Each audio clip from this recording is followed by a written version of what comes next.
നമ്മളുടെ ആരാധനക്രമത്തിൽ 3 രീതിയിലുള്ള ഭയം പറഞ്ഞിട്ടുണ്ട്. ഒത്തിരി ഭയം നമുക്കുണ്ട്. ഞാൻ ചുരുക്കി ഒരു 3 ഭയത്തെക്കുറിച്ച് പറയും. മനുഷ്യനുണ്ടാകുന്ന 3 ഭയം. നിര്യാണം, ന്യായ തിൻപീഠം, നരകം മുമ്പിയേറ്റിടും നിൻ കർത്താവേ എന്നുള്ളത്തിൽ.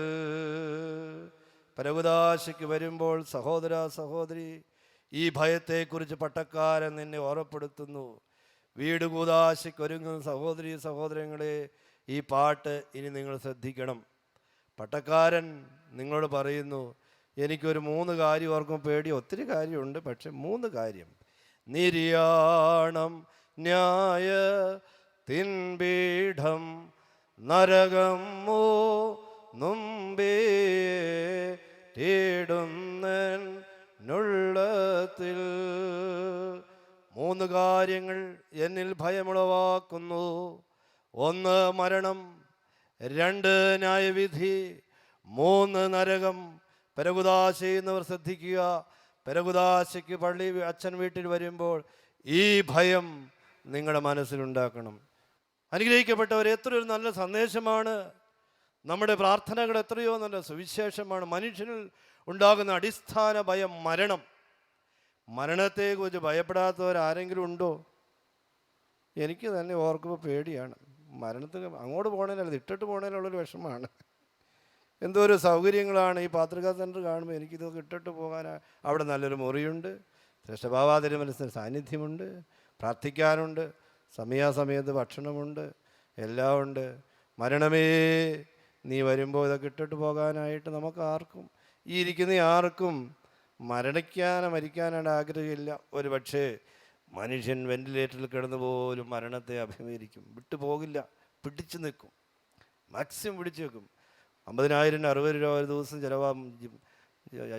മരിച്ചു പോകെങ്കിലും ഒരു 50 ലക്ഷം 3-4 ലക്ഷം രൂപ ചിലവാക്കി ചേച്ചി നമ്മൾ മരിക്കുകയുള്ളൂ. ഏതായാലും വരില്ല. എന്നാലും ഐ സിയുൽ 50,000 1-ാം ദിവസം, 7 ദിവസം ഐ സിയിലിട്ട് 8-ാം ദിവസം മരിച്ചു. വലിയ ഉപകാരം മക്കൾക്ക് ചെയ്തേച്ചാൽ നമ്മൾ പോണത്. വിട്ടുപോകില്ല, നിങ്ങൾ ഇട്ടു. എന്തുകൊണ്ടാണ് മരണത്തെ മനുഷ്യൻ ഭയപ്പെടുന്നത് എന്നുള്ളതിന്, മരണത്തെ എന്തുകൊണ്ട് നമ്മൾ ഭയപ്പെടുന്നു? എന്തുകൊണ്ടെന്നാൽ പാപബോധം ഉള്ളിലുള്ളതുകൊണ്ടാണ്. പാപം ചെയ്യാത്ത ഒരു വ്യക്തിക്ക് എന്തിനാണ് മരണത്തെ ഭയപ്പെടുന്നത്? ഞാൻ മരിച്ചാൽ ക്രിസ്തുവിൻ്റെ കൂടെയായിരിക്കും. റോമാലേഖനം 6-ാം അധ്യായം 8-ാം വാക്യം വായിച്ചു. റോമാലേഖനം 6-ാം അധ്യായം 8-ാം വാക്യം. ഞാൻ ക്രിസ്തുവിനോടുകൂടെ മരിച്ചുവെങ്കിൽ അവനോടുകൂടെ ജീവിക്കും. ഒരു ക്രൈസ്തവൻ ഒരിക്കലും മരണത്തെ ഭയപ്പെടുകയില്ല എന്നുള്ള ഏറ്റവും ശ്രദ്ധേയമാണ്. എന്തെന്നാൽ അവൻ വെടിപ്പുള്ളവനാണ്, അവൻ വിശുദ്ധിയുള്ളവനാണ്. ഞാൻ ഇന്ന് മരിച്ചാൽ എനിക്ക് നിരാശയില്ല, ഞാൻ ക്രിസ്തുവിനോടുകൂടെയാണ്.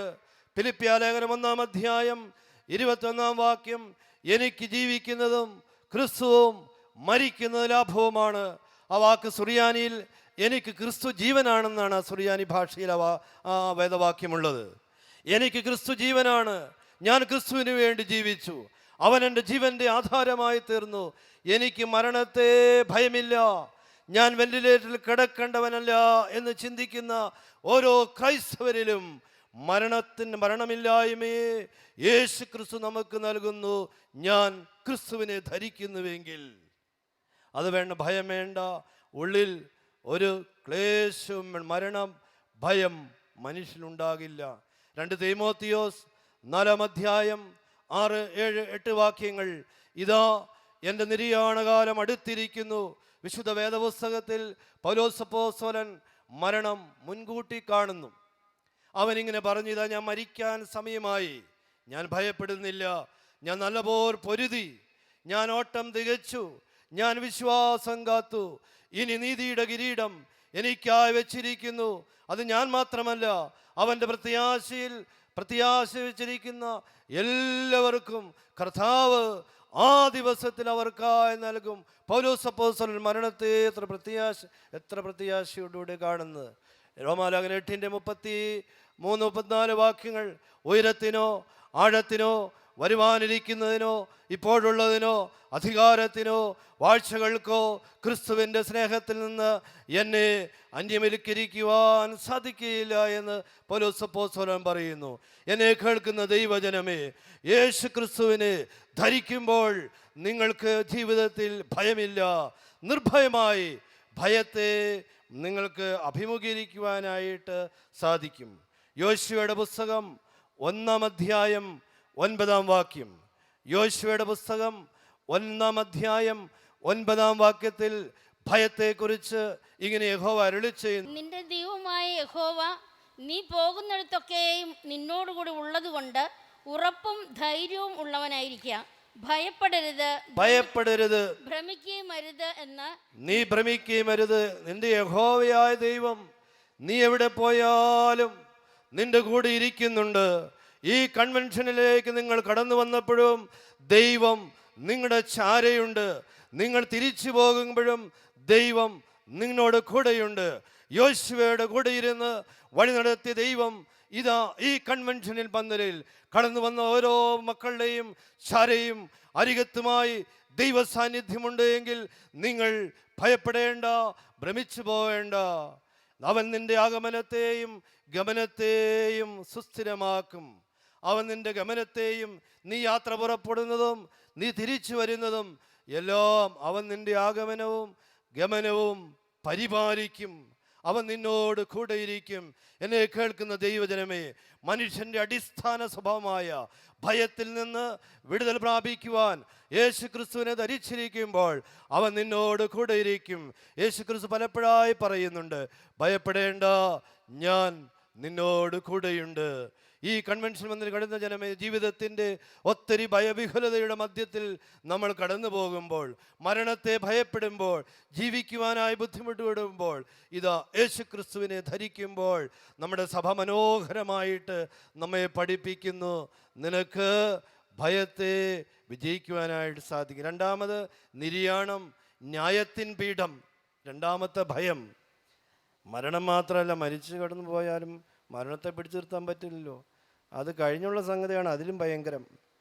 ഇവിടുന്ന് കടന്നു പോയാലും അവിടെ ചെല്ലുമ്പോൾ ന്യായത്തിൻ്റെ പീഠം, ജഡ്ജ്മെൻറ്റ് സീറ്റ്, നിര്യാണം, ന്യായത്തിൻ പീഠം, അത് ഭീകരമാണ്.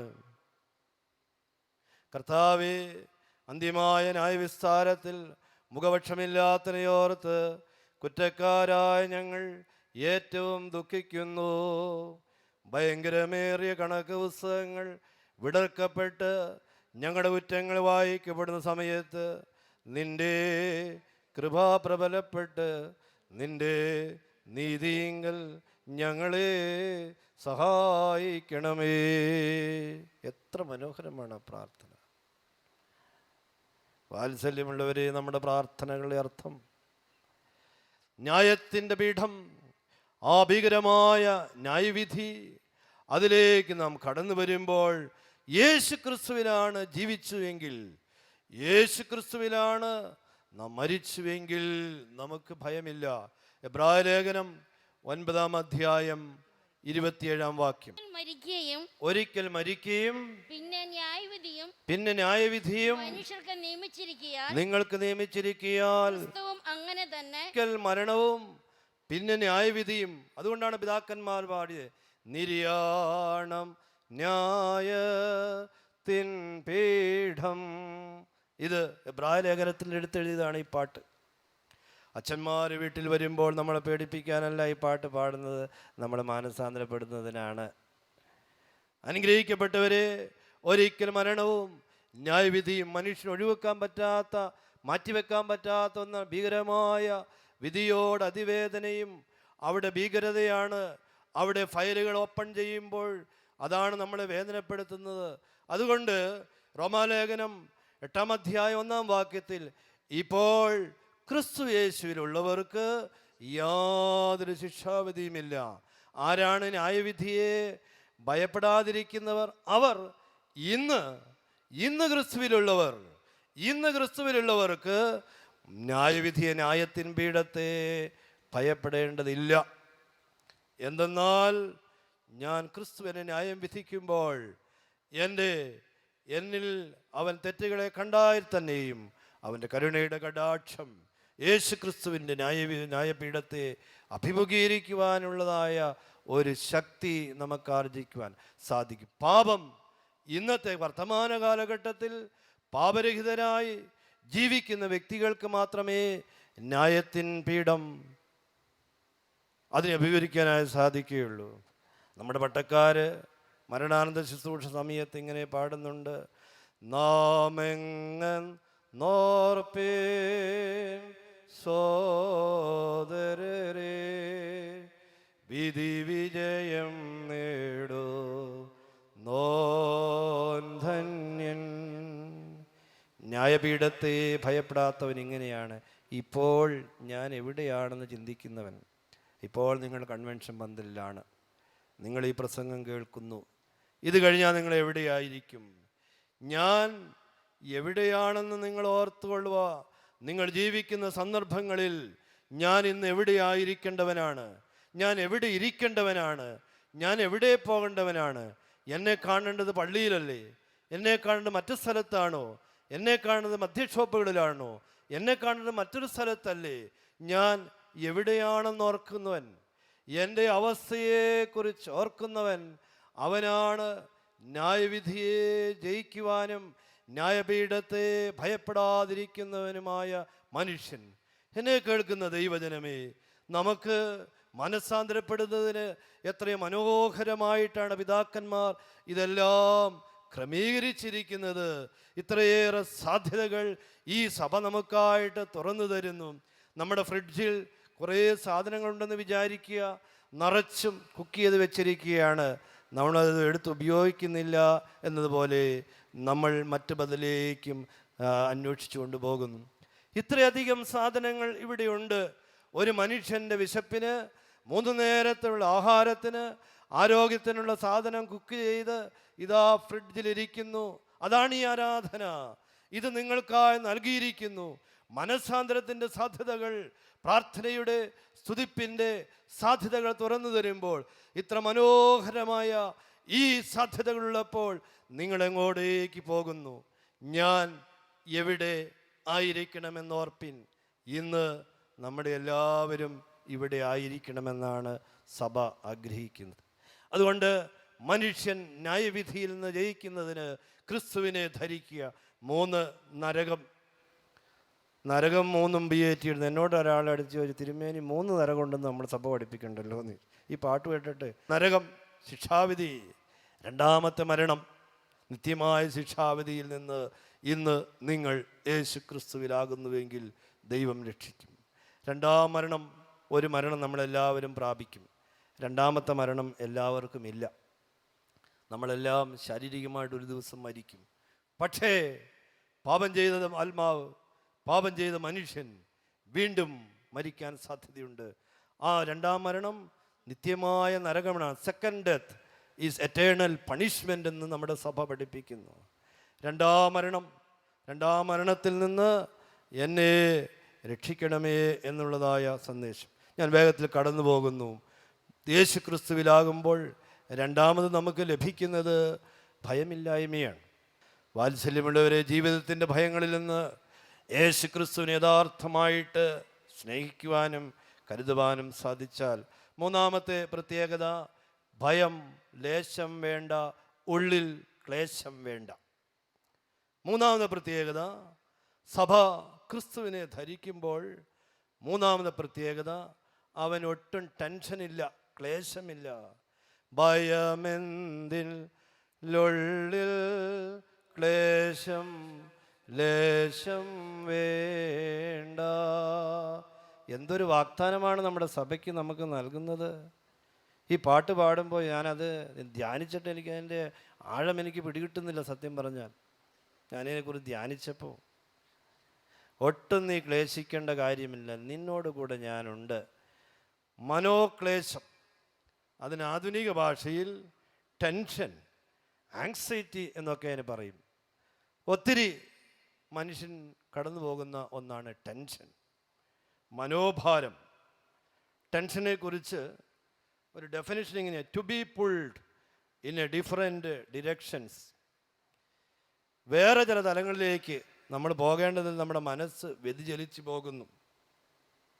Wrong thinking and wrong feeling about circumstances. ആവശ്യമില്ലാത്ത ചിന്താഗതികൾ, ആവശ്യമില്ലാത്ത ആകുലതകൾ. സഭ ക്രിസ്തുവിനെ ധരിക്കുമ്പോൾ ഉള്ളിൽ ടെൻഷനില്ല. ടെൻഷൻ എന്ന വാക്ക് ആധുനിക സമൂഹത്തിന് വളരെ പരിചിതമാണ്. കുട്ടികൾ മുതൽ വലിയ ആളുകൾ വരെ ഈ ടെൻഷനുണ്ട്. പരീക്ഷ എഴുതുന്ന കൊച്ചു മുതൽ അങ്ങനെ ജീവിതത്തിൻ്റെ എല്ലാ മേഖലയിലും MRI സ്കാനിൻ്റെ ഉള്ളിൽ കയറി എനിക്ക് വരെ ടെൻഷൻ ഉണ്ടായി. പിന്നെ കൊച്ചിനെ ഞാൻ പറഞ്ഞിട്ട് കാര്യമുണ്ട്? കൊച്ചിന് ടെൻഷൻ ഉണ്ടായാലും ഞാൻ ഇവിടുന്ന് കുറ്റം പറഞ്ഞിട്ട് കാര്യമുണ്ടോ?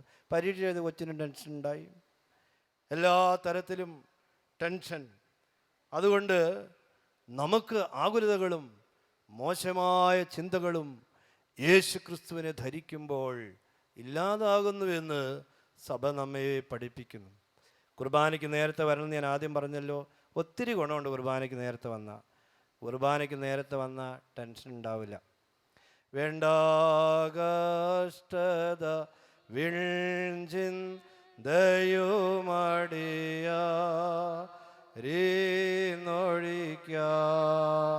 ആദ്യം വരുന്നവർക്ക് ടെൻഷൻ ഉണ്ടാവില്ല, അവസാനം പോകുന്നവർക്ക് ടെൻഷൻ ഉണ്ടാവും. ഇന്ന് ഈ കൺവെൻഷന് പോകുന്ന എല്ലാവരും ഈ കഷ്ടപ്പാടുള്ള പാട്ട് പാടുമ്പോൾ നിങ്ങൾ അവിടെ ഉണ്ടാകണം. അതാണ് എല്ലാവരും നേരത്തെ കുർബാനയ്ക്ക് വരുന്നത് പറഞ്ഞത്. ഒത്തിരി കാര്യങ്ങൾ ഇതിലൂടെ നമുക്ക് മനസ്സിലാക്കാനുണ്ട്. 1.5 മണിക്കൂർ ഈ ആരാധനയിൽ സംബന്ധിക്കുമ്പോൾ നീ വേണ്ടാത്ത കഷ്ടതയെല്ലാം ഇവിടെ നിന്ന് വെച്ച് സുറിയാനിൽ ഹാഷെ ബീഷെ, അതാണ് കുറച്ചും കൂടി ഹാഷെ ബീഷെ, മോശമായ ചിന്തകൾ. ഹാഷെ ബീഷെ, ഹാഷെ ബീഷെ എന്ന് പറഞ്ഞാൽ മോശമായ ചിന്താഗതികൾ, ആവശ്യമില്ലാത്ത ചിന്തകൾ.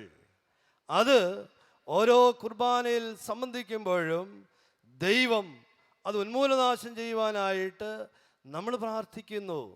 കർത്താവെ, വേണ്ട കഷ്ടതകൾ, വീൺചിന്തകൾ, പരമാർത്ഥികളെ സ്നേഹിക്കുന്ന നിർമ്മലനായ കർത്താവേ, ഞങ്ങൾക്കെല്ലായ്പ്പോഴും നിർമ്മല ഹൃദയത്തെ തരണമേ. നിനക്കിഷ്ടമില്ലാത്തതായ വ്യർത്ഥ വിചാരങ്ങളെയും ദുശ്ചിന്തകളെയും ഞങ്ങളിൽ നിന്നും നീക്കിക്കളയണമേ. ഇന്ന് സന്ധ്യയ്ക്ക് അന്നേരം പ്രാർത്ഥിച്ചവർക്കെല്ലാം ഇത് ബാധകമാണ്. നമ്മുടെ ചില ആളുകൾ പറയും എഴുതപ്പെട്ട പ്രാർത്ഥന പാടില്ല, എഴുതാതെ പ്രാർത്ഥിക്കണം എന്ന്. എന്നാൽ എഴുതപ്പെട്ട പ്രാർത്ഥന എത്രയോ മനോഹരമാണ്. അതിൻ്റെ ആഴം എത്രയാണ്! നിൻ്റെ ഹൃദയത്തിൻ്റെ എല്ലാ വശങ്ങളെയും ചിന്തിക്കുന്നു. പല പല കൂട്ടായ്മകളിലൊക്കെ പോയി പ്രാർത്ഥന എഴുതപ്പെടേണ്ട എന്ന് പറയുന്നു. ആളുകൾ അങ്ങനെ ചിന്തിക്കാറുണ്ട്. കൗമ നമസ്കരിക്കാത്തവരുണ്ട്, വിശ്വാസപ്രമാണം വേണ്ടെന്ന് വെച്ചവരുണ്ട്, സ്വർഗസ്ഥനായ പിതാവ് വേണ്ടെന്ന് വെച്ചവരുണ്ട്, കൃപ നിറഞ്ഞ മറിയമേ വേണ്ടെന്ന് വെച്ചവരുണ്ട്, ഇപ്പം പറഞ്ഞ ഈ സന്ധ്യാപ്രാർത്ഥനയും വേണ്ടെന്ന് വെച്ചവരുണ്ട്. വാത്സല്യമുള്ളവർ ഈ പ്രാർത്ഥനകൾ പ്രാർത്ഥിക്കുമ്പോൾ എനിക്ക് തന്നെ എന്തൊരു ആശ്വാസമാണ്, എന്തൊരു മനോഹരമാണ് പ്രാർത്ഥന. എൻ്റെ ഹൃദയത്തിൽ പരമാർത്ഥതയുള്ള ഹൃദയം നൽകണമേ എന്നുള്ള പ്രാർത്ഥന. ടെൻഷൻ നമ്മുടെ ജീവിതത്തിൽ നിന്ന് നീക്കുവാൻ യേശു ക്രിസ്തുവിനെ ധരിക്കുമ്പോൾ ഉണ്ട്. ടെൻഷനുള്ളവർക്ക് ഉറക്കക്കുറവുണ്ടാവും, മസ്കുലർ പെയിൻ, ശരീരവേദനയുണ്ടാവും, പിന്നെ ഹാർട്ട് അറ്റാക്കിന് സാധ്യതയുണ്ട്, പ്രഷറിന് സാധ്യതയുണ്ട്, ഒബീസിറ്റി, തടി കൂടാൻ സാധ്യതയുണ്ട്. ഫിലിപ്പിയ ലേഖനം 4-ാം അധ്യായം 6-7 വാക്യങ്ങളിൽ ടെൻഷൻ എങ്ങനെ റിലീവ് ചെയ്യാമെന്ന് പൗലോസ് അപ്പോസ്തലൻ പറയുന്നു. ഒന്നിനെക്കുറിച്ച് നിങ്ങൾ ടെൻഷൻ ആവേണ്ട, എന്നാലോ എപ്പോഴും നിങ്ങൾ പ്രാർത്ഥിച്ചുകൊണ്ടിരിക്കുക. അപേക്ഷയും സ്തോത്രവും വേണം. നിങ്ങളുടെ യാചനകൾ ദൈവത്തിനു മുമ്പാകെ അറിയിക്കുവിൻ. അപ്പോൾ സർവബുദ്ധിയെയും അതിശയിക്കുന്ന ദൈവത്തിന്റെ സമാധാനം നിങ്ങളുടെ ഹൃദയങ്ങളെയും ബോധങ്ങളെയും യേശുമിശിഹായിൽ കാത്തുകൊള്ളട്ടെ. ദൈവത്തിന്റെ സമാധാനം നിങ്ങളുടെ ഹൃദയങ്ങളിൽ ശാന്തതയുണ്ടാക്കും. വാത്സല്യമുള്ളവരെ, മനുഷ്യൻ്റെ ഹൃദയത്തിൽ അവൻ്റെ വെറീസ്, ടെൻഷൻ നീക്കുന്നത് ദൈവീക സമാധാനമാണ്. ഈ കൺവെൻഷനിൽ പന്തലിൽ വന്ന ആളുകളോട് ഒരു ചോദ്യം ഞാൻ ചോദിക്കുകയാണ്, നിങ്ങളിപ്പോൾ ആൻസർ പറയേണ്ട. ഏറ്റവും കൂടുതൽ സമാധാനം കിട്ടുന്ന സ്ഥലം, നിങ്ങളുടെ മനസ്സിൽ അതിൻ്റെ ആൻസർ പറഞ്ഞാൽ മതി. എവിടെയായിരിക്കണം ഏറ്റവും കൂടുതൽ സമാധാനം കിട്ടുന്ന സ്ഥലം? ധ്യാനമന്ദിരത്തിലാകാൻ സാധ്യതയുണ്ടോ? കൺവെൻഷൻ മന്ദിരമാവാൻ സാധ്യതയുണ്ടോ? എവിടെയായിരിക്കണം ഏറ്റവും കൂടുതൽ? ഏറ്റവും കൂടുതൽ സമാധാനം ഞാൻ കണ്ടെത്തുന്നത് വിശുദ്ധ കുർബാനയിലാണ്. വിശുദ്ധ കുർബാനയിൽ ഏറ്റവും കൂടുതൽ ആവർത്തിച്ചാവർത്തിച്ച് പട്ടക്കാരൻ ആശീർവദിക്കുന്നത് ഇങ്ങനെയാണ്: നിങ്ങൾക്കെല്ലാവർക്കും സമാധാനം ഉണ്ടായിരിക്കട്ടെ. 7, 8, 9 പ്രാവശ്യം, അനേകം പ്രാവശ്യം ഇതിങ്ങനെ പട്ടക്കാരൻ ആവർത്തിച്ചാവർത്തിച്ച് പറയുന്നുണ്ട്. പള്ളിയിൽ വന്ന ദൈവജനമേ, നിങ്ങൾ ഈ കുർബാനയിൽ സംബന്ധിക്കുമ്പോൾ നിങ്ങളുടെ ആകുലതകൾക്കും നിങ്ങളുടെ വേദനകൾക്കും എല്ലാ ചിന്തകൾക്കും ഈ 1.5 മണിക്കൂർ നിങ്ങൾ പങ്കെടുക്കുമ്പോൾ ഇതാ പട്ടക്കാരൻ ആഹ്വാനം ചെയ്യുന്നു, നിനക്കൊരു സമാധാനമുണ്ടാകട്ടെ. അവസാനം പട്ടക്കാരൻ പറയുന്നു, ദൂരസ്ഥന്മാരുടെ സമീപസ്ഥരും ജീവനോടെ മരിച്ചു പോയവരുമായ നിങ്ങൾ സമാധാനത്തോടെ പോകുവീൻ. ഞാൻ മനസ്സിലാക്കുന്നത് ഏറ്റവും കൂടുതൽ സമാധാനം കിട്ടുന്നത് വിശുദ്ധ കുർബാനയിൽ സംബന്ധിക്കുമ്പോഴാണ്. അവിടെയാണ് അത് ഏറ്റവും കൂടുതൽ ആവർത്തിക്കപ്പെടുന്നത്. അതുകൊണ്ട് എന്നെ കേൾക്കുന്ന ദൈവം, നിങ്ങൾ സമാധാനം തേടി അങ്ങോട്ടും ഇങ്ങോട്ടൊന്നും ഓടണ്ട, വണ്ടി വിളിച്ചു പോകണ്ട, ബസ് വിളിച്ചു പോകണ്ട, ദൂരം സ്റ്റേറ്റിലേക്ക് പോകണ്ട, ദൂര ജില്ലകളിലേക്ക് പോകണ്ട. രാവിലെ എഴുന്നേൽക്കൂ, കുളിക്കൂ, നിങ്ങളുടെ ഇടവപ്പള്ളിയിലേക്ക് പോകൂ, ആരാധനയിൽ സംബന്ധിക്കൂ.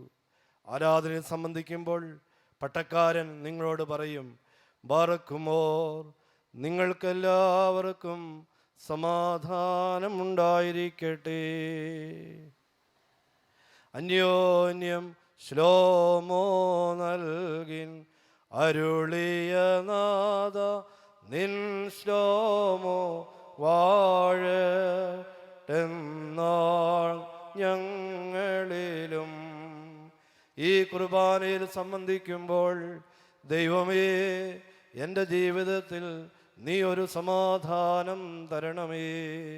എന്നെ കേൾക്കുന്ന ദൈവജനമേ, സമാധാനം അന്വേഷിച്ച് നീ ആരാധനയിലേക്ക്, വിശുദ്ധ കുർബാനയിലേക്ക് വരിക.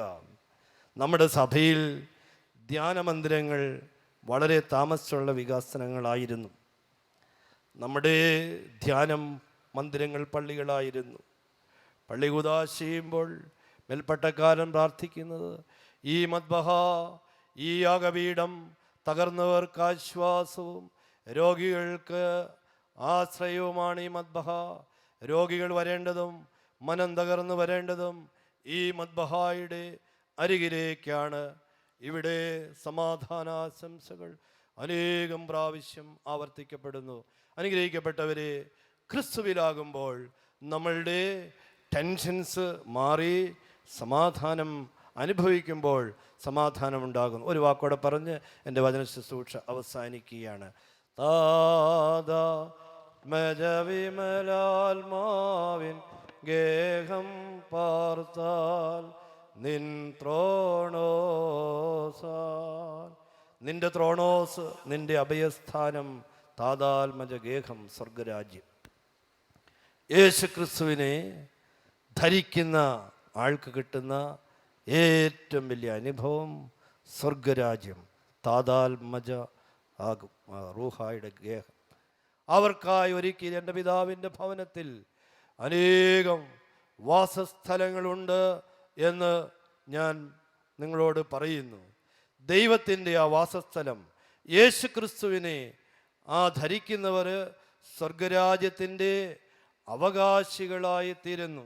2 കൊരിന്ത്യർ 5:3, ഈ ദ്രവത്വമുള്ളത് അദ്രവത്തെ ധരിക്കുന്നു. ഞാൻ ആദ്യം അർപ്പിച്ചല്ലോ, സുറിയാനി സഭാപിതാക്കന്മാർ നമുക്ക് അനശ്വരമായൊരു വസ്ത്രം, ആദമിന് കൊടുത്ത വസ്ത്രം, പാപത്തിന് മുഴുമ്പ് കൊടുത്ത വസ്ത്രം, ഉയർപ്പിൻ്റെ സമയത്ത് നമ്മൾ വീണ്ടും ധരിക്കും. സ്വർഗരാജ്യത്തിൽ അനശ്വരമായ വസ്ത്രം ധരിക്കും. നയവാന്മാർ തൻ മുൻകൊമ്പിൻ നാദം കേട്ടിട്ടങ്കിയണിഞ്ഞെതിരേൽപ്പാനായി പോയിടുന്നു. നമ്മൾ പോകുന്നത് ഒരു അങ്കി അണിഞ്ഞുകൊണ്ടാണ്. നമ്മൾ മരിച്ചപ്പോയിട്ട അങ്കി അല്ല കേട്ടോ. ഇത് ദാവീദ് ആദാം മക്കൾക്കായി റൂഖുദിശ നെയ്ത ഗാർമെന്റ് ഓഫ് ഗ്ലോറി, മഹത്വത്തിൻ്റെ വസ്ത്രം. അത് സഭ ധരിക്കുവാൻ, സ്വർഗരാജ്യത്തിൻ്റെ അവകാശികളായി തീരുവാൻ ദൈവം നമ്മെ വിളിച്ച് വേർതിരിച്ചിരിക്കുന്നു. അത് താതാത്മജവിലാഗേഹം ആ സ്വർഗരാജ്യത്തിന് അവകാശികളായിത്തീരും. എൻ്റെ വാക്കുകൾ ഉപസംഹരിക്കുന്നു. യേശു ക്രിസ്തുവിനെ ധരിക്കുന്നത് നമ്മൾ വസ്ത്രം ധരിക്കുന്നത് പോലെയാകട്ടെ എന്ന് പൗലോസ് അപ്പോസ്തലൻ പറയുന്നു. വസ്ത്രം മനുഷ്യൻ്റെ ഐഡൻറ്റിറ്റിയുടെ ഭാഗമാണ്. എന്നെ തിരിച്ചറിയുന്നത് എൻ്റെ വസ്ത്രം നോക്കിയിട്ടാണ്. നിങ്ങളെ തിരിച്ചറിയുന്നത് നിങ്ങളുടെ വസ്ത്രം നോക്കിയിട്ടാണ്. ക്രിസ്തീയ ദൈവമക്കളെ തിരിച്ചറിയുന്നത് അവർ യേശു ക്രിസ്തുവിനെ ധരിക്കും. യേശു ക്രിസ്തുവിനെ ധരിക്കുമ്പോൾ നമുക്ക് ലഭിക്കുന്നത് 1 വിശ്വസ്തത, 2 ഭയമില്ലായ്മ, 3 ക്ലേശമില്ലായ്മ, 4 സ്വർഗരാജ്യത്തിൻ്റെ അവകാശം. എത്ര മനോഹരമായ വാഗ്ദാനം സഭ നമുക്കായി നൽകിയിരിക്കുന്നു. ഈ വാഗ്ദാനം ഉൾക്കൊണ്ടുകൊണ്ട് ഈ ദിവസം കടന്നു പോകുവാൻ ദൈവത്തിൻ്റെ പരിശുദ്ധാത്മാവ് നമ്മെ സഹായിക്കട്ടെ. നമുക്ക് തലയുടെ വണക്കി പ്രാർത്ഥിക്കാം. കാരുണ്യവാനും സ്വർഗസ്ഥനുമായ ദൈവമേ, ഈ സമയമൊക്കെയും ഞങ്ങൾ അങ്ങയെ ധരിക്കുന്നത് സംബന്ധിച്ച് ഞങ്ങൾ കേൾപ്പിച്ചോ ഞങ്ങൾ നന്ദിയോടെ സ്തുതിക്കുന്നു. കർത്താവേ, ഞങ്ങളുടെ ജീവിതത്തിൽ അവിശ്വസ്തതയുടെ സത്യമില്ലായ്മയുടെ മേഘങ്ങളുണ്ടെങ്കിൽ കർത്താവെ, ഞങ്ങൾ വിശ്വസ്തരായിരിക്കാൻ തക്കവണ്ണം ഞങ്ങളെ അവിടുന്ന് ഒരുക്കണമേ എന്ന് പ്രാർത്ഥിക്കുന്നു. ഞങ്ങളുടെ കുടുംബത്തിൽ ഞങ്ങൾ വിശ്വസ്തതയില്ലാത്തവരായി ഏതെങ്കിലും നിമിഷത്തിൽ കാണപ്പെട്ടിട്ടുണ്ടെങ്കിൽ അങ്ങ് ചെയ്ത ഉപകാരങ്ങളെ പ്രതി, അങ്ങ് ഞങ്ങളെ വഴി നടത്തിയെ പ്രതി ഞങ്ങൾ അങ്ങയോട് അവിശ്വസ്തത കാണിച്ചിട്ടുണ്ടെങ്കിൽ ഇവിടുന്ന് പിരിഞ്ഞു പോകുമ്പോൾ ഇതാ ഞാൻ വിശ്വസ്തനായൊരു ജനമായി, വിശ്വസ്ത സഭയായി രൂപാന്തരപ്പെടുമെന്ന് ഒരു തീരുമാനത്തോടുകൂടെ കർത്താവേ ഞങ്ങൾ പിരിഞ്ഞു പോകുവാനായിട്ട് തീരുമാനമെടുക്കുന്നു. ജീവിതത്തിൻ്റെ അനേകം ഭയവിഹുലതകൾ, ടെൻഷനുകൾ ഞങ്ങൾ വലയുമ്പോൾ നിൻ്റെ സമാധാനം ഞങ്ങളുടെ ഹൃദയങ്ങളിലേക്ക് കടന്നു വരണമേ. വിശുദ്ധ കുർബാന നൽകുന്ന സമാധാനം, ദൈവ സാന്നിധ്യം നൽകുന്ന സമാധാനം, ആരാധന നൽകുന്ന സമാധാനം, ഹൃദയത്തിൽ സമാധാനത്തിൻ്റെ അന്തരീക്ഷം ഉണ്ടാകട്ടെ. അതേ സ്വർഗരാജ്യത്തിൻ്റെ വിളിക്ക് അർഹരായ ഞങ്ങൾ ഈ സ്വർഗരാജ്യത്തെ ധരിച്ചുകൊണ്ട് അത് നിത്യതയുടെ വിശുദ്ധിയുടെ വസ്ത്രം, ആദമിനെ പാപത്തിൻ്റെ മുമ്പ് ദൈവം ധരിച്ച ആ നീതിയുടെ വസ്ത്രം വീണ്ടും ധരിച്ചുകൊണ്ട് അങ്ങ് എതിരേൽപ്പാൻ തക്കവണ്ണം ഞങ്ങളുടെ ജീവിതത്തെ ക്രമപ്പെടുത്തുവാൻ, ഞങ്ങൾ വിശുദ്ധിയോടെ ജീവിപ്പാൻ കർത്താവെ ഇവിടുന്ന് ഒരു തീരുമാനമെടുത്ത് കടന്നു പോകുന്നു. വഴി നടത്ത കൃപകൾക്ക് വേണ്ടി നിന്നെ സ്തുതിക്കുന്നു. പിതാവിൻ്റെയും പുത്രൻ്റെയും പരിശുദ്ധ റൂഹായുടെ നാമത്തിൽ തന്നെ ആമേൻ. ക്രിസ്തുവിനെ ധരിച്ചുകൊള്ളുക, യേശുക്രിസ്തുവിനെ ധരിച്ചുകൊള്ളുക, ക്രിസ്തുവിനെ ധരിച്ചുകൊള്ളുക, യേശുക്രിസ്തുവിനെ ധരിച്ചുകൊള്ളുക. പകൽ സമീപമാകയാൽ അന്ധകാര കർമ്മങ്ങൾ കൈവെടിഞ്ഞ് പ്രകാശത്തിനായുധമണിഞ്ഞിടുക. ക്രിസ്തുവിനെ ധരിച്ചുകൊള്ളുക, യേശുക്രിസ്തുവിനെ ധരിച്ചുകൊള്ളുക.